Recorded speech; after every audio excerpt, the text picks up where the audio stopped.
Well, I think there's a huge responsibility on businesses to take in more apprentices and grow them and to make sure that they're grown in the way that you'd want to. But I also think that there's a responsibility to government as well, to make sure there are more technical colleges and vocational training. It shouldn't just all be on sending everybody off to go and get degrees and the such like, which frankly aren't a lot of use if what we need is bricklayers, or we need electricians, or we need plumbers and the such like, and that's where the problem is.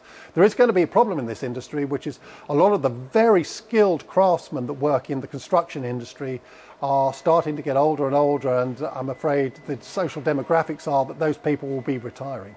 And we've got to find a way of replacing those in a place where young people can earn an awful lot of money, but they do require to get the right skills. And that's got to be promoted by government. That's a worthwhile thing to do, as opposed to just going for academia the whole time. We need more engineers to be coming through from a trainee perspective.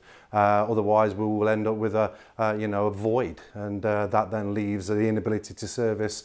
It'll also create inflated pricing, because you end up having only very talented engineers or very expertise engineers, but you need engineers at all levels, and apprenticeships help fill and then backfill as they start to then become qualified, competent, and start to then grow in their roles. It allows a natural progression all the way through. So they're an absolute, pivotal part of the industry. What do we think we need to do to help with the skill gap shortage? I think we need to be looking at apprenticeship schemes.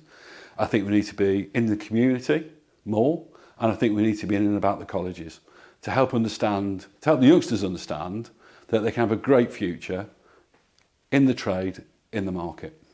The UK industry is one which tends to, because we move houses so often, or we used to do, tends to buy cheapest of everything in building materials.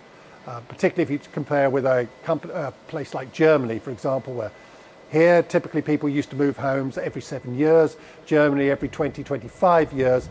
They would pay twice or three times the amount for their windows, for their boilers, for their bathrooms than we would pay in the UK, because we're making short-term investments, and I think consumers need to be educated to pay more to get better quality products. Yeah, making the most of your stock and reducing your stock hold and getting higher stock turns are very, very important.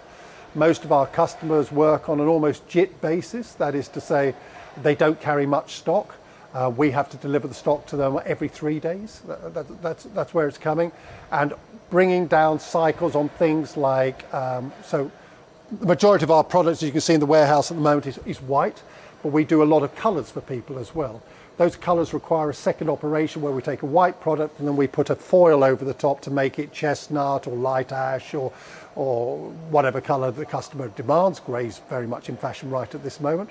But are there other processes that we could do which would bring down that lead time and bring down, instead of a two-step process, make that into a one-step process? So those are the sort of things that we've got to look at to just make operations more efficient.